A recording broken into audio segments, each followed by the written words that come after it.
Amigos do canal Detetive Vascaínos, muito boa noite. Estou chegando agora com as últimas informações do Vasco para você.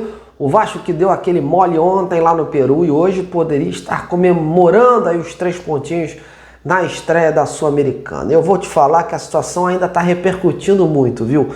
E a incredulidade do torcedor está sobre Fábio Carille. Se a torcida já não ia muito com a vinda do treinador para dirigir o Vasco, agora o clima azedou de vez. E só resultados positivos dos próximos jogos podem aliviar a barra do treinador. E neste boletim vou contar os desdobramentos do empate de ontem, a nova dor de cabeça do Carille para o jogo contra o Corinthians, possíveis mudanças, saídas de jogadores e novos atletas na mira. Já te conto tudo aqui, mas antes, já sabe, te peço aquele like nesse trabalho jornalístico, compartilhe o conteúdo do amigo e não esqueça de se juntar a nós nesta plataforma sendo mais um inscrito do canal. Bom, meus amigos, o empate de ontem nos minutos finais após o Vasco estar vencendo por 3-1 segue repercutindo bastante em São Januário. E quem está na berlinda é óbvio, é o Fábio Carille. Após o jogo, milhares de vascaínos revoltados com a postura do treinador que com as mudanças introduzidas naquele final do jogo recuou demais o time, dando chance para o Melgar correr atrás do prejuízo e chegar aí à igualdade do placar. Foram falhas bizonhas de marcação e uma postura defensiva demasiada, que no fim deixaram o empate, que até então era tratado como um bom resultado pelo fato de ser fora de casa, como algo encarado aí de forma azeda. E olha, o Carille não deu o braço a torcer não, viu? Na coletiva após jogo, ao ser questionado se as alterações chamaram o adversário para o campo do Vasco, preferiu dizer que a sua ideia não foi bem executada. Então, vamos ouvir aí o Carille. Primeiramente, a gente não chama adversário, né? A ideia era colocar bastante jogadores do meio e a gente tentar ficar com a bola, sair tocando, valorizar a posse de bola, já que a gente não estava conseguindo atacar, ficar mais com a bola onde a gente não conseguiu. A gente recuperava a bola, o adversário pressionava no nosso campo e a gente já perdia e eles continuavam no nosso campo, né? Independente dos jogadores que você coloca no campo, a sua ideia nunca é trazer. Coloquei o Ryan como 9, que é um jogador de velocidade, o Adson, que é um jogador que está voltando, que a gente sabe que tem velocidade também com drible para ficar mais com a bola, mas infelizmente não funcionou. Eu estou muito satisfeito com o elenco, cara. Estou muito satisfeito. Aqui quando a gente ganhar, todos vão ganhar, e quando acontecer alguma coisa de errado, quando perder, todos vão perder, né? Não vou nunca aqui colocar a cabeça de ninguém, né? Esse não é o meu trabalho. Meu trabalho é de orientar, de acertar e de fazer que eles tenham a cabeça erguida e comprometimento com essa instituição todos os jogos. E ainda sobre esse jogo de ontem, só para a gente fechar esse tema, né? Para a gente passar para o jogo de sábado contra o Corinthians pelo Campeonato Brasileiro, vamos trazer aqui também um trecho da coletiva do técnico do Melgar, o Walter Ribonetto, e olha, ele deixou muito claro que pelas inúmeras chances criadas pela sua equipe, seu time era para ter aí, ó, ganhado a partida. Agradecer ao companheiro Daniel Rodrigues, da Arequipa, que gravou o vídeo da coletiva. Vamos ver esse textinho.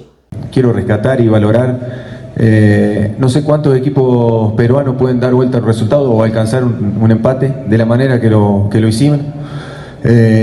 Con esta personalidad de este equipo, de las situaciones que le creamos a un equipo que vale millones de dólares, con la humildad que tiene este grupo y el temple y la personalidad de meter al rival en campo propio, y con las situaciones que le creamos. Después pasa lo otro, que te llegan 3 situaciones y con un error tuyo te vas en un 3-1 y tuvimos la personalidad como para empatar el partido y ganarlo. Creo que las miles de situaciones que creamos era para ganar el partido, pero nada, contento, feliz por este grupo, porque se lo merece.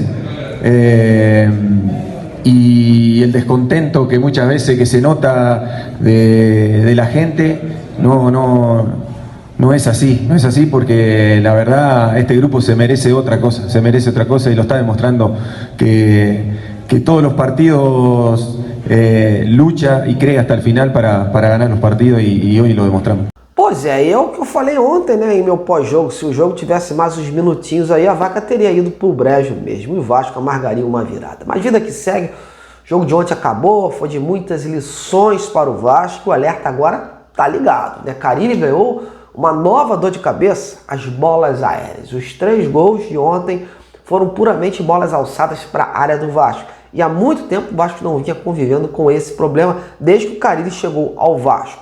Um fundamento que agora vai ter que ser melhor trabalhado.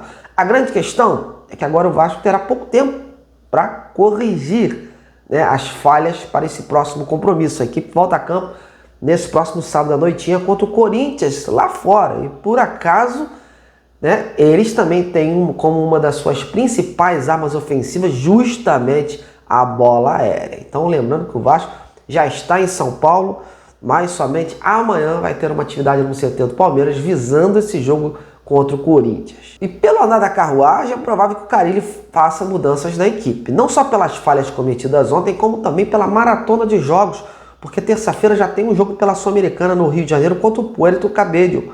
Então, ou seja, um intervalo muito curto entre um jogo e outro, e com viagens no meio delas. Complicado, né? Dos jogadores que não tiveram bem ontem, podemos elencar o Garré e o Paulinho, que foram substituídos ali no intervalo. Pode sobrar para eles, inclusive, caso o Carille resolva fazer alguma alteração aí, no sentido de dar uma maior solidez defensiva ao Vasco, que ontem deu muito espaço para o Melgar se criar. Nas atividades de amanhã a gente vai saber. E você acredita que o time tem que mudar ou tem que botar o mesmo time que iniciou ontem? E o Carille, hein? Qual o seu nível de paciência com ele? Então, ó, comente e participe. Bom, amigos, agora a gente vai encerrar esse boletim falando de saídas e possíveis chegadas. Hoje o Vasco informou que realmente Maxime Domingues deixou o clube e foi emprestado até o final desta temporada lá para a Liga MLS. Vai jogar no Toronto FC. O time dos Estados Unidos é que vai ficar encarregado pelos seus salários. Lembrando que o meia suíço foi contratado pelo Vasco na janela do mês de 2024 e acumulou 14 jogos aí disputados, com um gol marcado naquele empate contra o Atlético Goianiense pelo Brasileirão.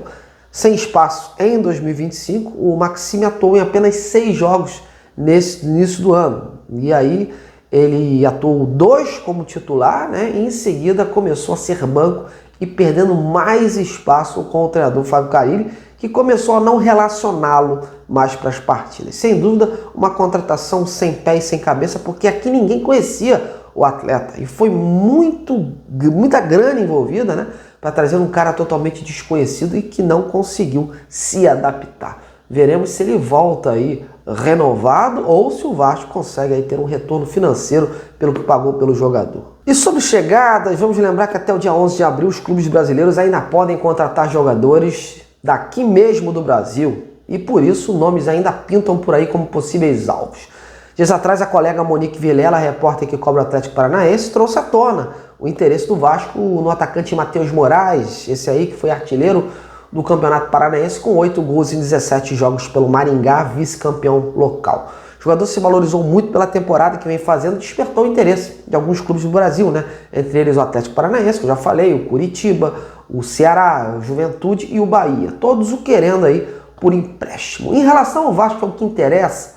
Hoje eu resolvi checar essa situação e pelo que eu pude apurar, realmente o clube fez uma sondagem pelo atleta. Eu tive a oportunidade de falar hoje com o Thiago Reines, diretor de futebol do Maringá, que perguntando sobre o interesse do Vasco, me disse o seguinte, abre aspas, para mim, no Maringá, só chegou consulta, nada de proposta oficial, fecha aspas. Portanto, o Vasco sondou mesmo e ficou por isso aí. Procurei também o empresário do atleta para saber sobre o futuro dele, mas até esse presente momento em que eu gravava esse vídeo, ele não me respondeu. Então, tendo atualizações, informo por aqui ou em minhas redes sociais. Mas o que se fala é que o Maringá prioriza mesmo uma venda, porque prefere ver grana nos cofres de imediato, ao invés de emprestar simplesmente o jogador. E grana alta, viu? Bom, meus amigos, essas são as principais informações do dia. Me despeço por aqui, mas fique à vontade aí para fazer seus comentários. Em breve estou de volta. Um grande abraço, até lá!